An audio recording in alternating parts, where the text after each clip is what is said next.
Hello, everyone, and welcome to the WGA webinar, Restarting Resource-Dependent Economies. So thank you for joining us today. The fourth and final webinar in a series under the WGA Working Lands Roundtable. These webinars focus on some of the ways that Western communities are dealing with the coronavirus pandemic, specifically in the context of natural resource management.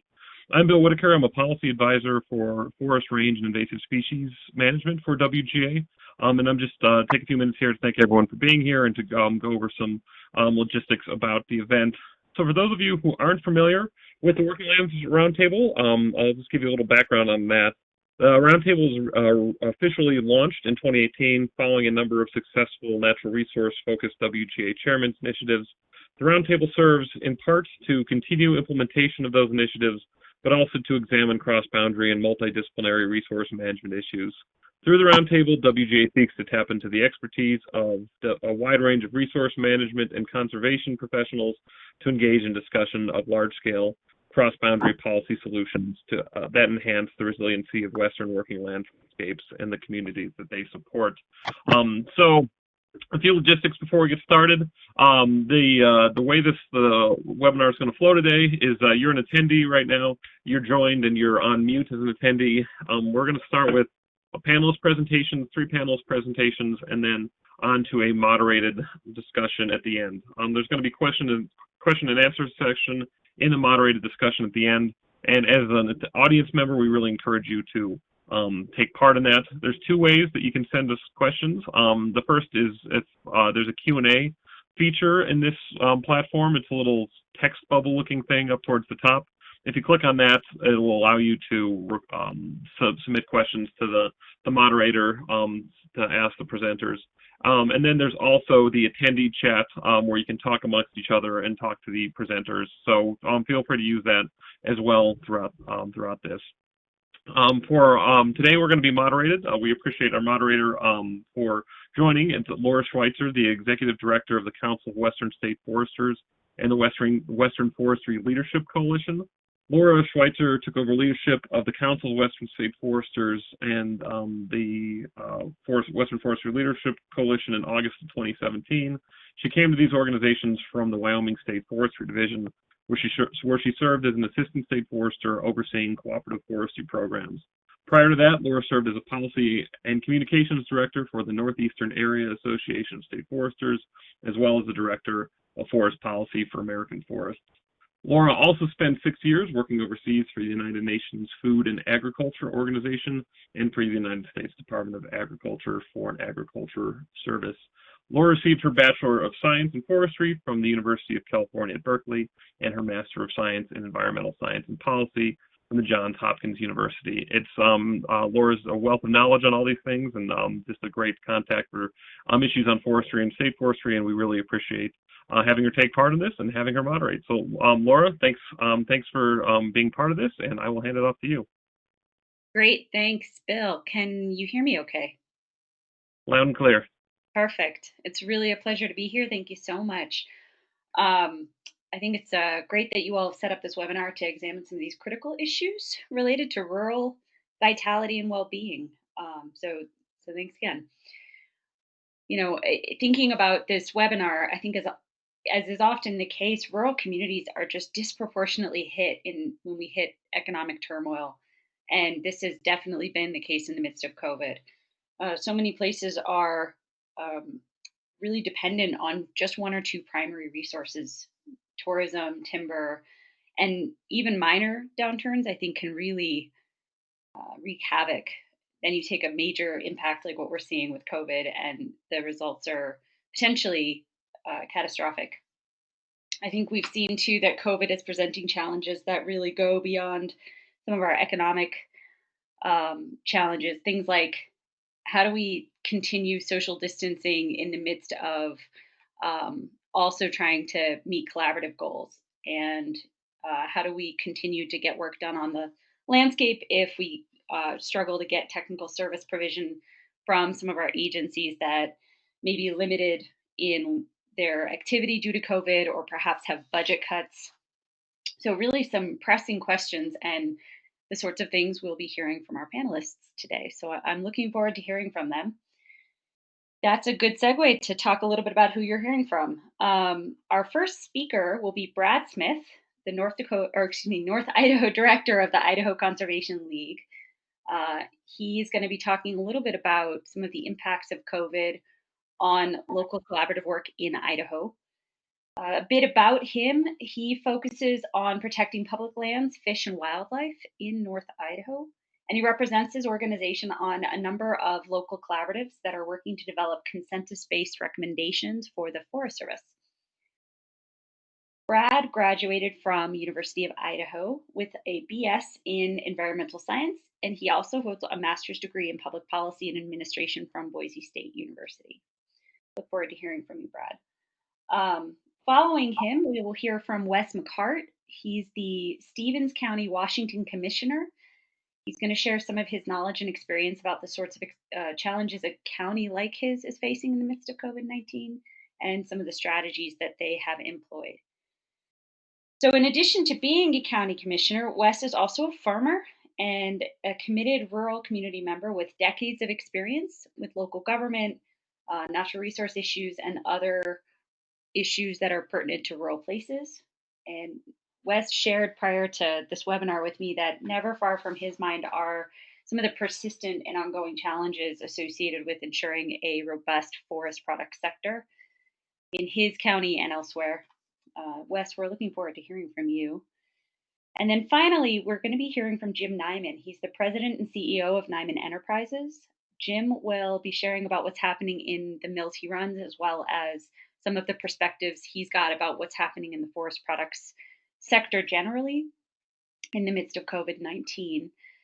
Jim is a third generation in his family to work in the forest product sector, so a lot of history there. He's deeply committed to his community, and when I saw the list of state and local organizations that he has served on, I was pretty blown away. He's got quite a long history of service to his community, and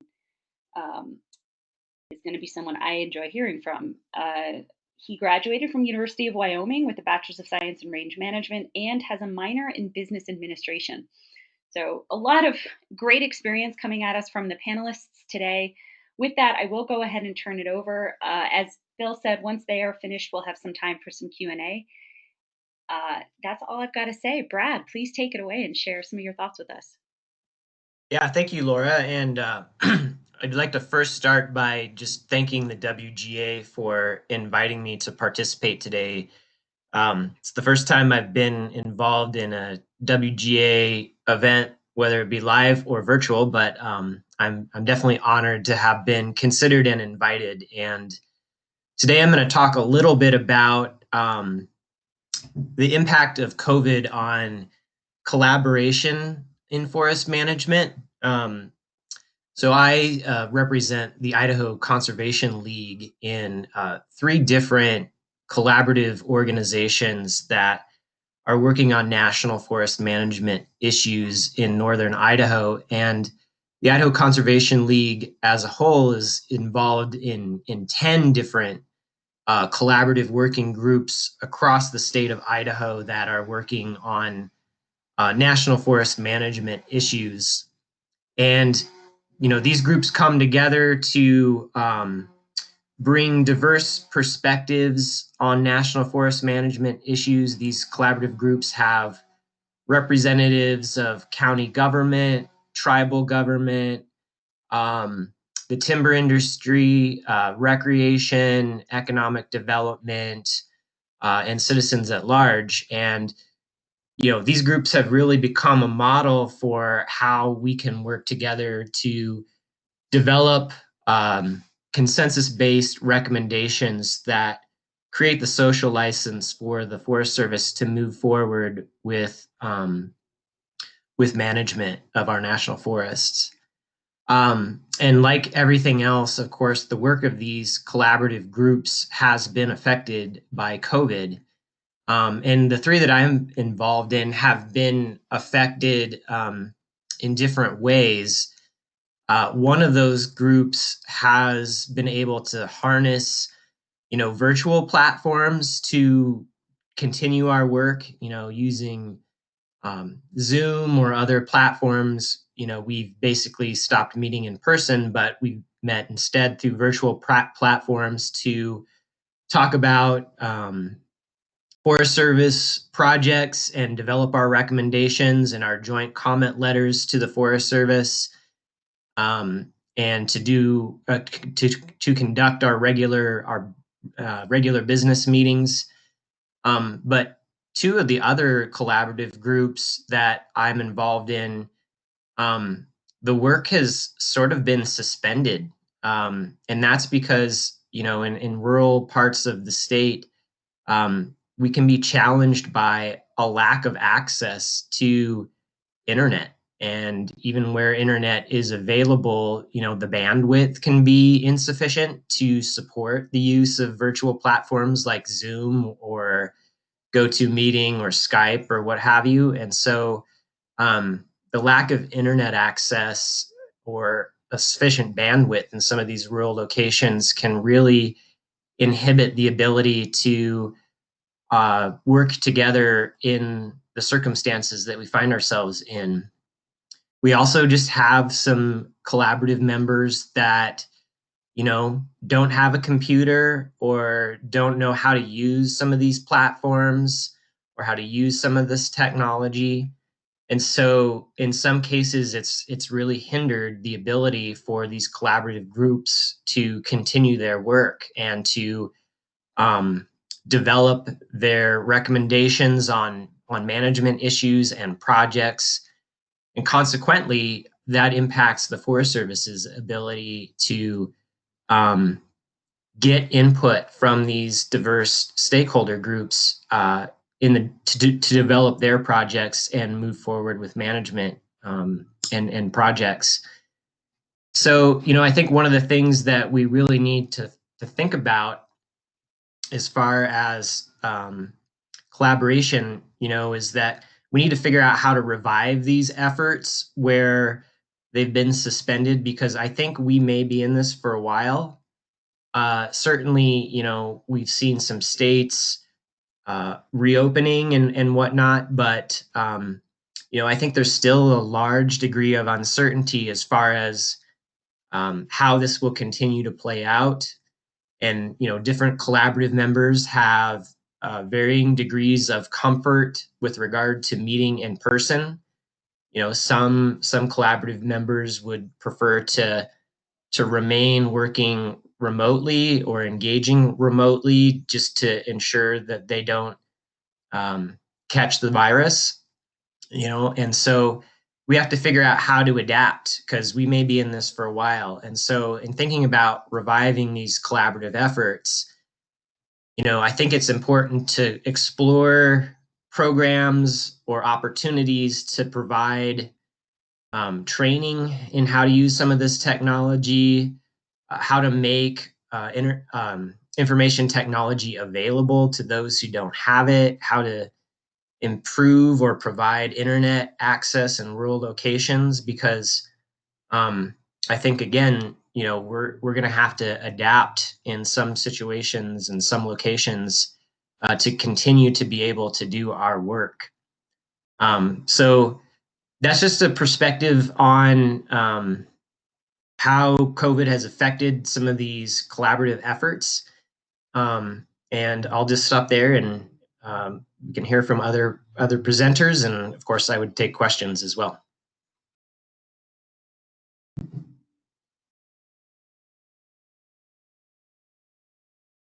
Hi, sorry, my mute button was not working. Brad, thanks so much. I really appreciate those thoughts. There's a lot there. I think we're all seeing some of the challenges that come from not having adequate resources for internet, for technology. It's been a major learning curve, and very small surprise, I think, that we're seeing that in the context of really continuing collaborative work. Why don't we go ahead to our next panelist, and we can reserve questions for the end. With that, Wes, do you present for us? Yes, thanks, Laura. This is Wes McCart. I'm Stevens County Commissioner in Washington. I'd also like to thank the WGA for the opportunity to participate in this webinar series. Western commissioners work very closely with the Western Governors Association So it's great to have this opportunity. Stevens County is Northeast Washington. We're home to Cobit National Forest. We've got extensive state land, trust lands in our area and county, as well as some BLM timber ground. Like Laura said when she introduced me, one of our concerns has always been our infrastructure here. If you're going to keep an active timber natural resource economy, you've got to keep the infrastructure. And we're very, very fortunate in our area. We have a couple of small diameter mills. We have a pine mill. We have a large pine mill, which usually creates plywood. And we also have a cedar mill. And then we recently just had one of the brothers break off from his small diameter wood mill and start a crossland timber business, which is a great addition to the products we've got coming out of our area. Cobit National Forest is also home to the A to Z pilot project. Was a industry-led ability to do NEPA to help the Forest Service get more timber on the ground.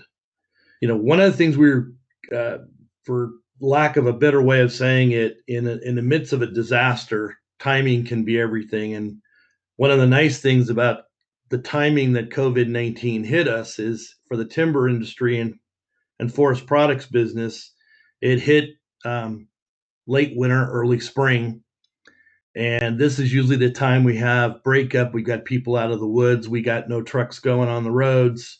We're closed down for spring breakup. So we haven't had huge effects from COVID-19 short term directly related to the timber/forestry industry, especially since they're also considered an essential business. But there are some other short-term things that are going on our mind, and the longer this goes, the harder it gets. As we got people coming out into the woods, how do you get that social distancing? There's certain jobs you can't be very far apart from each other, and other jobs that you're kind of in your own little world, so that's fine. Fire season. We live on the dry side of the state, and fires are always a concern. We spent many months working with our Department of Natural Resource, the National Forest Service, and others, and our health officers, local and across the state, to try and figure out how are we going to have fire camps if we have fires. We've actually seen more fires this year with people staying home than we've seen last year in total. And our Department of Natural Resources has been able to get on those really quickly and keep them very, very small, get them out immediately. But that fear is always in your head. What happens if this thing goes huge and we need to do more work? We're also seeing some longer term effects that are being planned for. We're talking to call the National Forest Service, and they're telling us that more than likely they won't be planting any trees, because to get those big crews out there to plant the trees, they're worried about the logistics. They don't want COVID-19 outbreaks in those. Some of the slash burning that they normally do in the spring, they're not going to do, and they're planning on not doing any this fall. So now we've got all this slash on the ground that can create its own little fire hazards and bug problems. We're also worried about the state economy. The federal economy, we haven't seen anything coming our way yet, and we're not hearing anything about employee shortages or furloughs. But at the state level, our governor just announced yesterday, I believe it was, that all state employees will be furloughed, I believe, at least one day a week. They're also seeing budget problems and anticipated budget cuts. This will affect our harvest off of our state lands and the ability to get projects out the door. Another issue that is hitting our timber industry really hard is the timber market. With construction having been closed down in many, many places, the timber market has been in what I would call a constant state of flux for many, many months now, but it's gotten even worse with this COVID thing. And then the construction industry being able to get out there and actually use some of these products has been uh, creating, I would say, an extra surplus. Again, timing has helped a little bit since, again, we were closed down for spring break, so things usually start to slow down as far as the amount of timber being cut and stacked for sale. But um, other long terms things we have is how do we get better communication? The broadbands, being able to communicate with folks out there in the field if something were to go wrong. You know, community things like, oh, well, the family's got kids, kids can't be in school, they have no broadband at home. How do those kids get to school every day when mom and dad are both working? It affects our community at large. It affects our timber industry because we can't, you know, if you can't go to work, somebody can't go to work because their kids have to stay home and there's no daycare. It has created a new set of problems all on its own.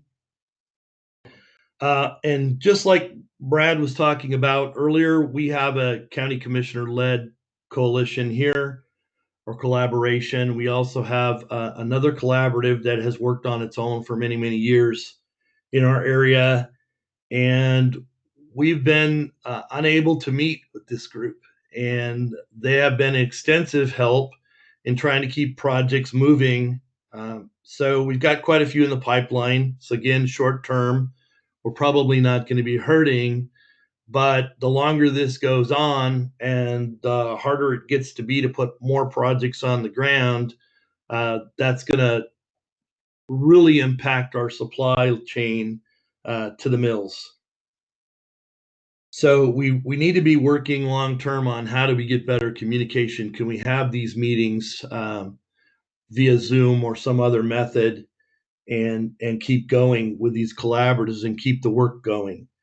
But we've also seen early on the Forest Service wasn't able to put anybody out on the ground. DNR, the same type of thing.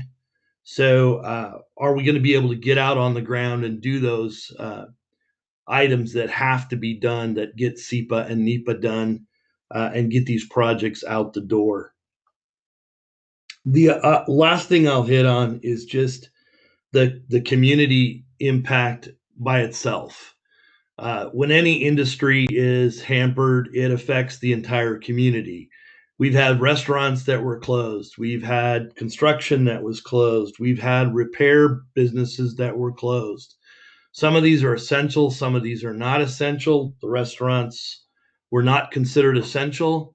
Well, if only one member of your family's working and you can't make enough money to keep the family going, you're looking for another place to go. In this situation we have, there really has been no other place to go. So we've managed to keep people here, but labor force issues are going to be a concern. Can we keep, you know, if we lose the businesses we have, no matter what they have a great big impact on all the rest of the businesses. And I'm concerned about whether or not we're going to have the support businesses we need if there needs to be a breakdown or getting truck drivers or whatever it might be. So as you can tell from this, I'm optimistic for the short term outcome, but the longer this lasts, I have to say I'm very pessimistic about where this might go. And with that, I'll turn it back to Laura for the next speaker. Thanks, Wes. Really appreciate your thoughts. There's so much in there. I think when we think about resiliency and how rural communities can respond to a crisis like COVID, to your point, there really are some elements in this that are very near term job losses and how to ensure people can continue to meet when they've been accustomed to probably getting together in community rooms and that sort of thing. And suddenly they're being thrust into a virtual environment. But as in many things in the forest sector, which is where I spend a lot of time thinking about, many of the impacts are really going to be down the line. And we're queuing up some pretty significant backlog or economic challenges to come. So um, I think that actually cues us up really well for our final speaker, Jim Neiman. He is going to talk with us a little bit about timber industry and some of what he's seeing. So, Jim, look forward to hearing from you. Okay, if we can get somebody to pull up the PowerPoint, I would appreciate it. There we go. Okay, thank you. And unlike the other two speakers, I also want to thank the Western Governors Association and the chance to connect with Bill Whitaker again. And I just want to thank all the staff. And Laura, it's a pleasure to reconnect with you after you left Wyoming here, and appreciate you being the moderator. Also a pleasure to participate with the other two key speakers speaking about collaboratives and county commissioners, which are very, very important entities in our states. As mentioned, let's see, I'm trying to find the advance button here. Where do I find that? It's not showing up on, if I just hit it, there we go. So I'm briefly going to give you just a quick history. As mentioned, I am a third generation. Our family business started 84 years ago by my granddad. My dad is 90 years old and still involved in our family ranch. My son Marcus is not here today. He's involved, but he's a major in the National Guard and is doing his 2-week summer duty. We have 4 grandsons and 1 in the basket, which the reveal party is tomorrow. So I'm also a 5th generation on my mother's side on the ranching business. So if somebody advance that slide, please. We have 4 sawmills. Our headquarters are in Hewlett, Wyoming, where I'm at here today. We have 2 sawmills in South Dakota and a pellet plant. Our newest mill is in Montrose, Colorado, where we're cutting dead Engelmann spruce and lodgepole to make 2x4s and 2x6s.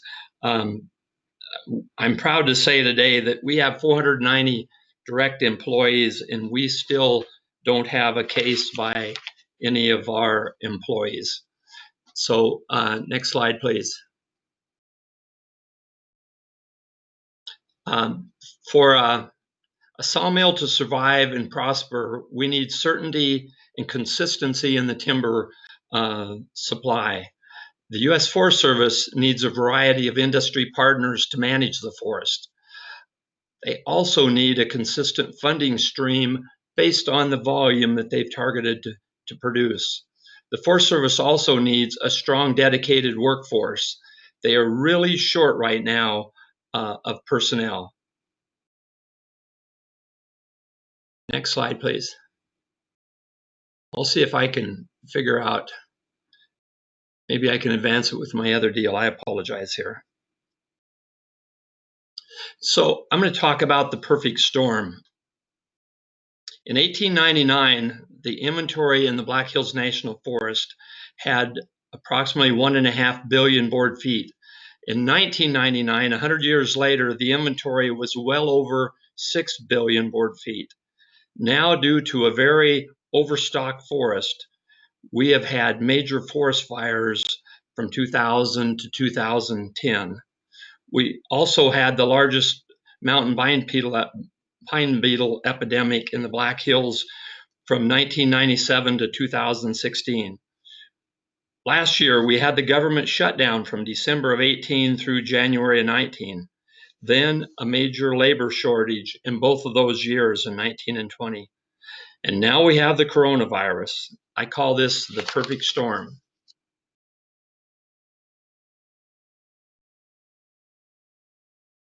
So let me talk about the good, bad, and the ugly. The good news, we are considered an essential industry. Our company has had no curtailments, although we did build inventory. We have a strong lumber market because we're in the cash and carry business, and at least short term, it is starting to show strength again. The bad news, U.S. Forest Service will probably only put up about 60 to 70% of their ASQ, the allowable sale quantity, on the Black Hills National Forest. The reasons? Shortage of employees, little summer help, and the strike teams that were expected to be here earlier this year aren't going to show, they didn't show up till May and early June. Now the ugly. We will be forced to curtail this fall and most likely shut down a mill. I think you will see this in other areas from what I see talking to other operations. What impact will COVID have on how we deal with forest fires? That's unknown in our area, and I just hope the response time is tremendous and quick. We will be doing business different. Will it slow down government productivity? I see that for a while, but potentially it has an opportunity to help in the long run. Employment issues, I bring that up again, will not go away. So we as businesses have to automate and think different, and so does the government and the Forest Service. Can industry and other partners do more of the work? Good neighbor authority, long-term stewardships, like mentioned earlier, A to Z. Yes, those are all great opportunities. The Forest Service has been given lots of authorities since 2011. You have designation by prescription, you have the Farm Bill, CEs, permanent stewardship contracting authority, expanded GNA authority, fire funding fix. It's definitely now go time. And the Forest Service needs to use all of these authorities in every case where they can apply. Over 70 million acres nationwide were designated as insect and disease treatment areas.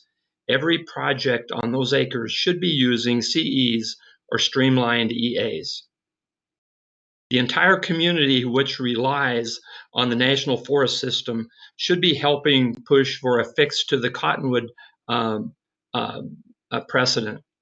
This was a case that the Obama administration appealed all the way to the Supreme Court, and unfortunately the court refused to take it.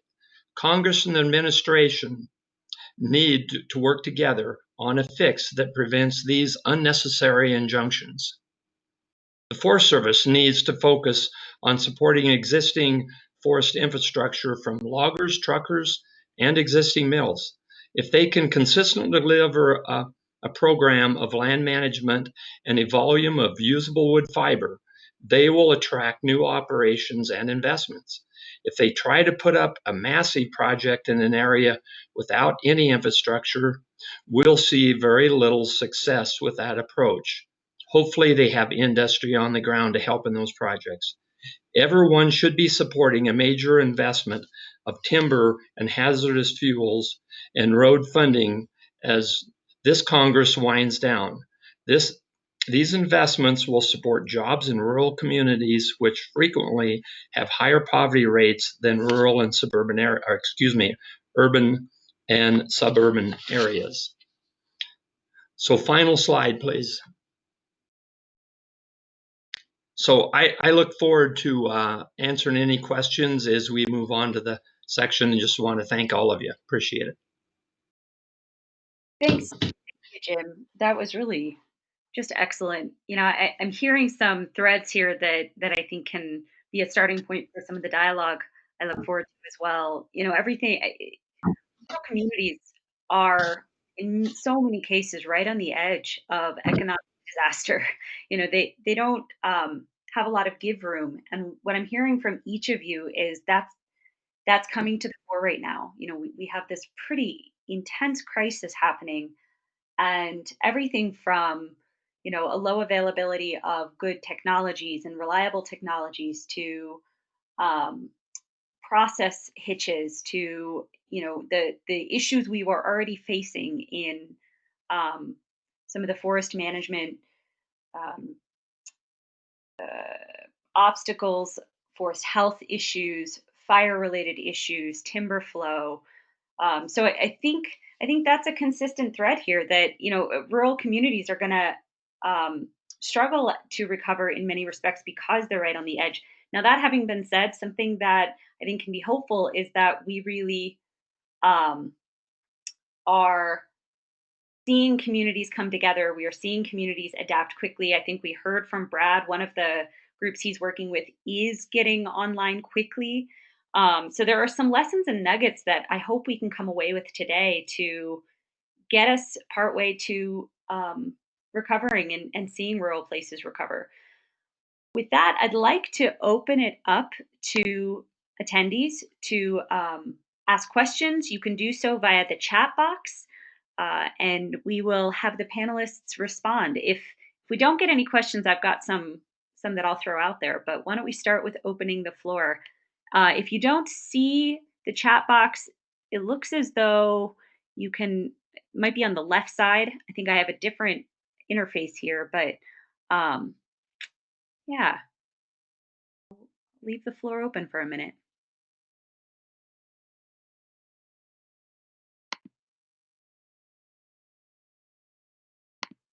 All right, I don't want to leave too much time. I'm going to let you all think about your questions, enter them in here, and for now, I will start with one.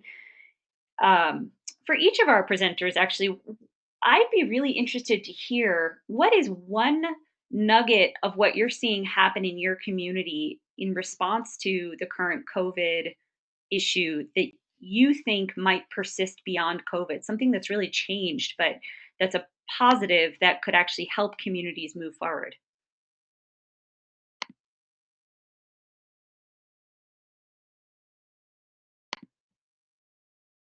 Why don't we just go in order you presented? So, Brad, do you want to start?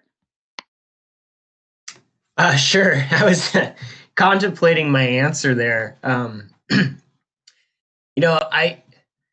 I think what I see in this that's really interesting is that despite the circumstances we find ourselves in, is that there still remains a strong commitment to these issues that affect all of us. And I guess I find reason to be hopeful and optimistic in that. Yes, we're having to adapt. Yes, we have some struggles, but I find it really really hopeful that people are still committed and trying to figure out how we can adapt and continue to work together on these resource management issues and collaborate and support each other, and figure out how we can continue to do our work. And so I'm just really inspired by that.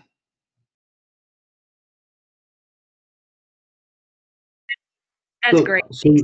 Wes, yeah, go ahead. Yeah, so this is Wes. One of the things I see is, and I had this conversation with my county auditor the other day, believe it or not, is the fact that we've actually, as a county commissioner, we've seen more emergencies in the last 7-8 years than we've seen in the previous decade or several decades before. We've been hit with several large fires. We've been hit with blowdowns. We've had a wind event. We've had flooding. The trouble is that, and it's a good thing in a way and a bad thing in another way, is that not everybody is affected by those emergencies. If you're sitting high and pretty, you're probably not too affected by flood damage. If the roads are good, you're probably not affected by that. This particular emergency has hit everyone across the board. And I think one of the highlights that will come out of this is, one of the jobs that we have as county commissioners is to react to the emergency, but also to keep people calm and try and deliver as much messaging as possible and give people hope. I know that right now things are looking pretty gloom. You got a lot of people out of work. Our suicide rate's gone way up.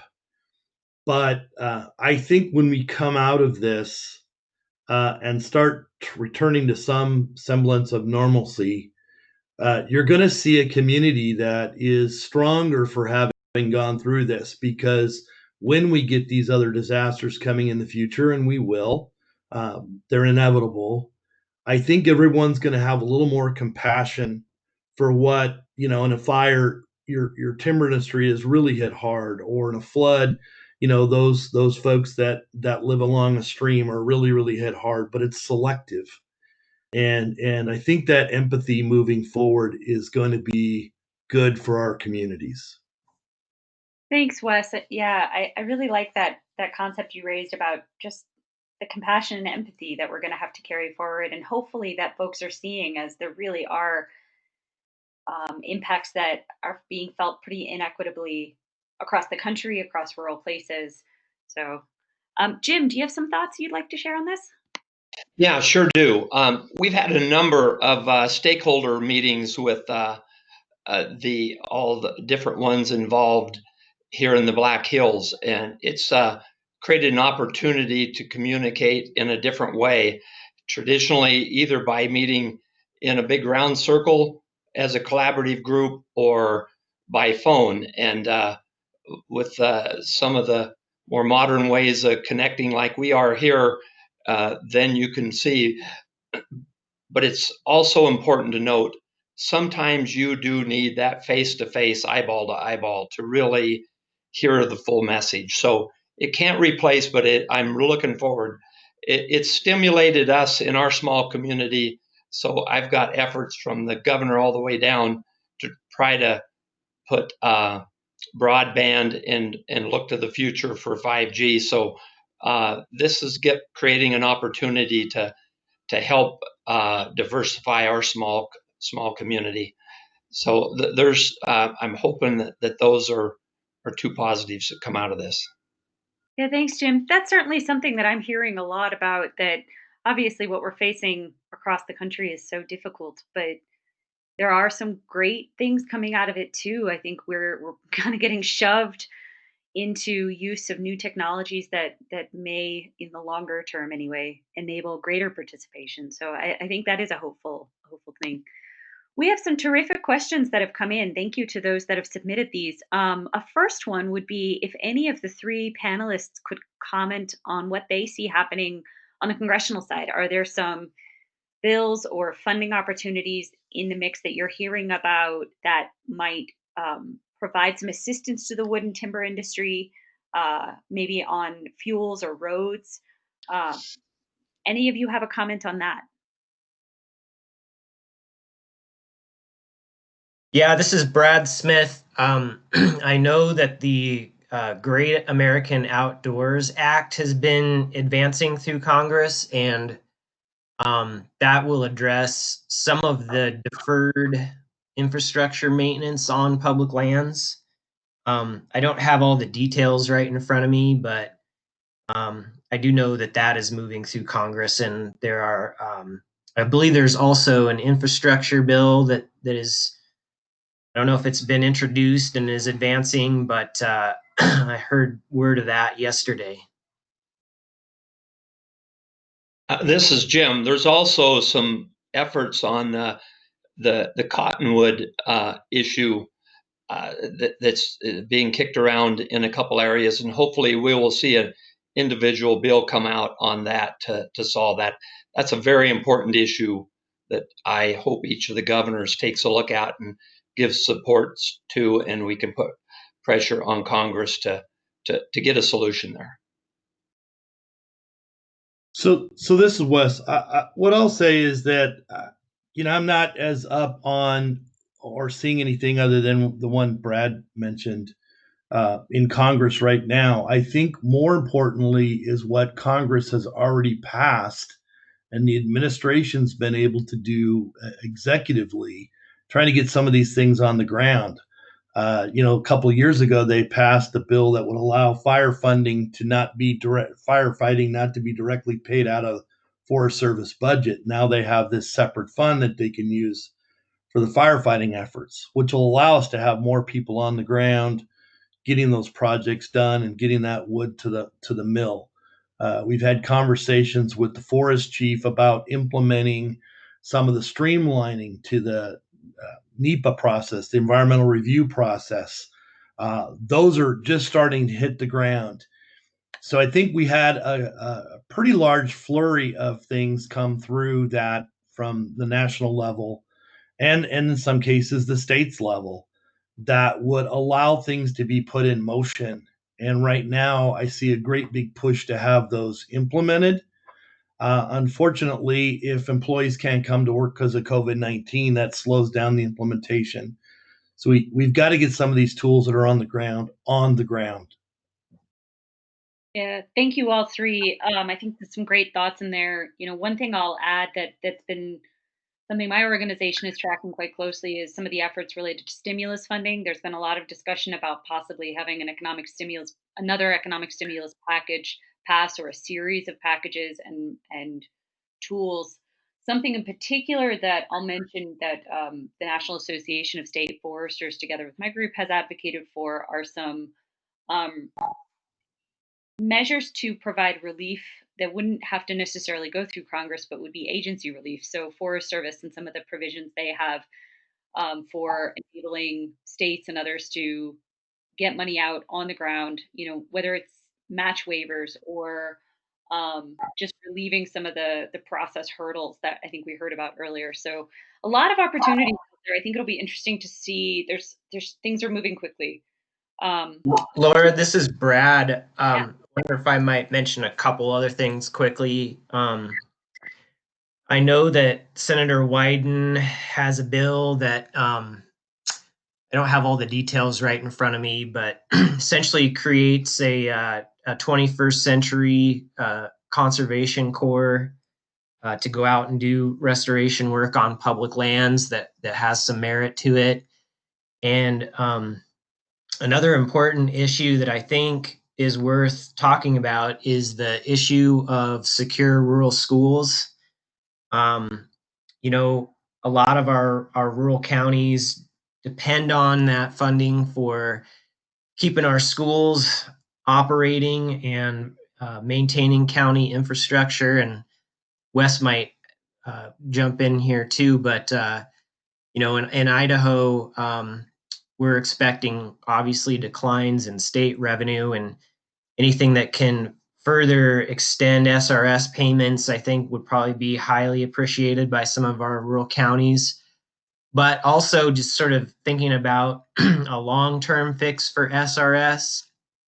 Senators Crapo and Wyden both have co-sponsored a bill that would provide a permanent replacement to SRS by establishing an endowment, essentially.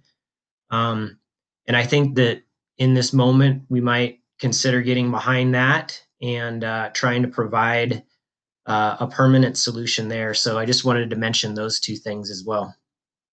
Great, thank you, Brad. That's really good. Well, Excuse me, good information. We have a and couple of. Oh, please. this is Wes. I'd like to kick in just a little bit on that SRS and PILT. Being a county commissioner, I can speak eloquently to these.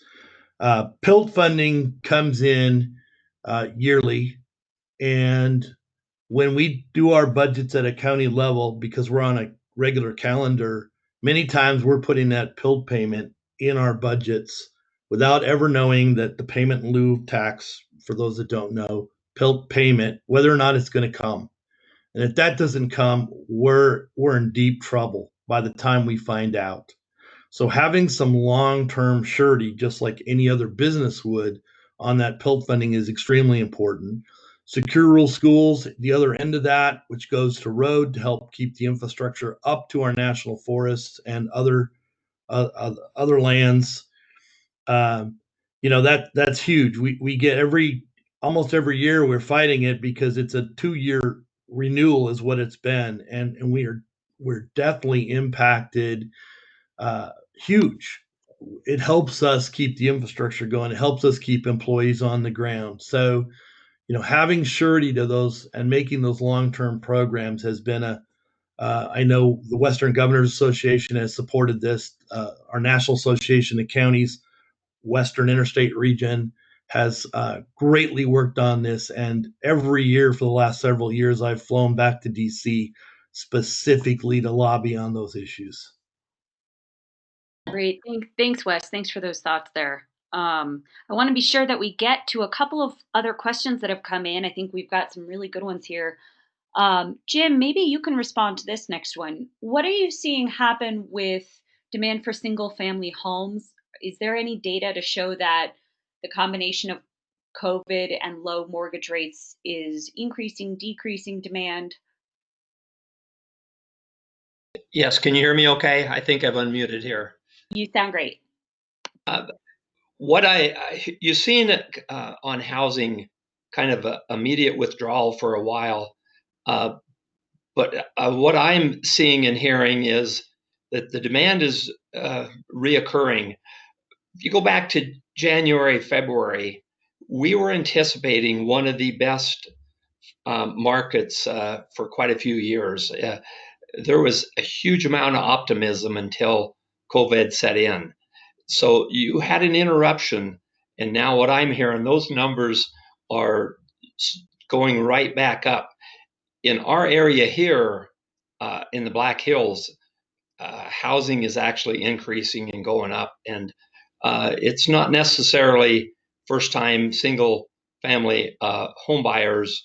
It's across the board from first-time to their second, and I'm not seeing as many really big fancy homes, but I think the rest of the year is going to be pretty positive for housing from what I can see. That's great perspective. Thanks. And a nice note of hopefulness. On to a next question. And I think maybe I'll point this one to Wes to comment on. But of course, the others, if you have any additional thoughts, please provide them. We heard states are looking at anywhere from 30 to 40% shortfalls. I can comment on this a little. I've heard anything from no impact to as high as even 60% in some cases. So we are looking at some state forestry agencies that are likely to be highly impacted. And GNA, Good Neighbor Authority, has been a tool that Forest Service has been using to meet some of their management objectives.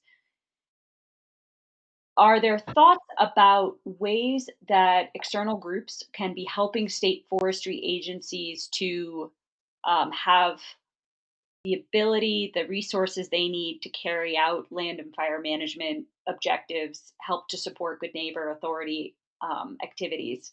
Any thoughts there? So yeah, this Wes again. That's a great question, and one actually we've had conversations with.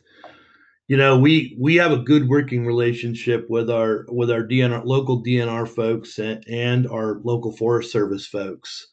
And Good Neighbor Authority has, in our area, has been a DNR / Forest Service joint project that they've done pretty effectively. We have one project that one of our tribes here in the area is using their authority, which is similar to Good Neighbor Authority, to get involved. One of the things we've done as a county is we have the ability as a county, rather than the state agency, to also exert that Good Neighbor Authority and help with the Forest Service projects. So we're having conversations. Are there shortfalls in Good Neighbor Authority for projects not getting done where we can help facilitate making sure those projects move forward and get done? That was one of the good things about our A to Z project the new one we're doing is we just issued a new A to Z project in the Chewelah area, and it is intermixed with state lands. And so the DNR and our Forest Service are working together to make sure those contracts go out and those contractors can get on the ground and get that work done.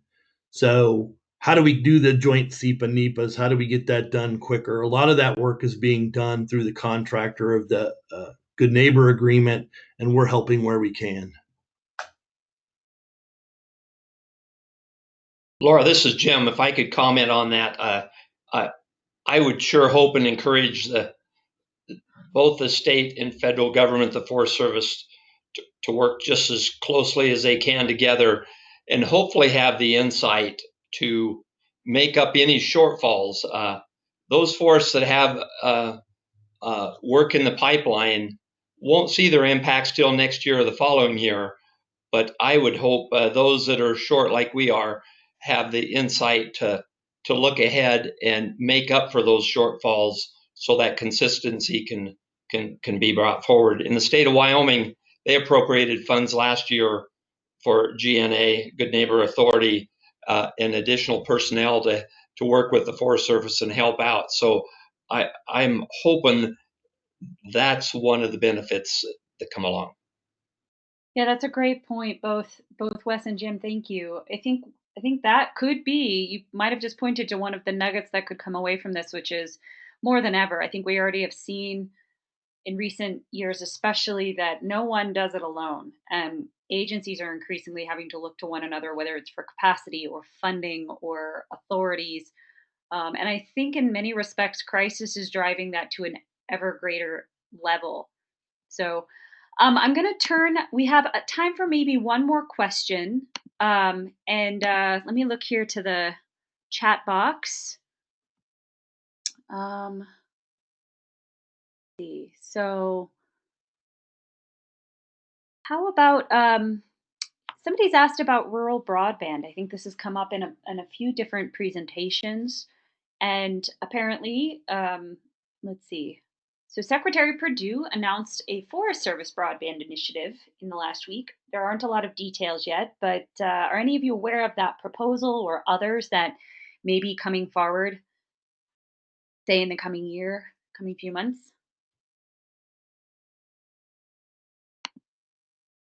So this is Wes again. I haven't heard specifically of Sonny Perdue's proposal, but at both the national level and even here at the local level, we've been really pushing the FCC on their mapping.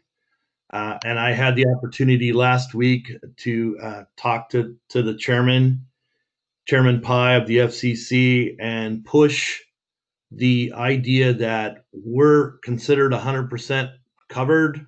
A rural county next to us, Ferry County, is considered 100% covered. And I can tell you we're a long way from even being 50% covered in either county. So we're trying to find ways to match and throw the roadblocks out of the way from the FCC, so that programs that are coming through rural development and Sonny Perdue's Department of Agriculture can be put closer on the ground quicker. So that's been one of the roadblocks of us actually implementing some of those tools. Thanks. That's great information. Um, it looks like we're coming to the close of our hour. Bill, can I turn it back over to you for any closing remarks from WGA? I will simply close myself with a giant thank you for the panelists. I learn every time I hear from folks that are really out there doing work on the ground in communities, and just your generosity with your time and knowledge today has been so appreciated. So thank you. And thank you again, Bill and WGA, for allowing me to be here and participate. Absolutely, and thank you, Laura. It's been great to have you. You've been excellent moderator. Really interesting conversation, going over some really important stuff. So it's been great to have you, and a thanks to all our panelists as well.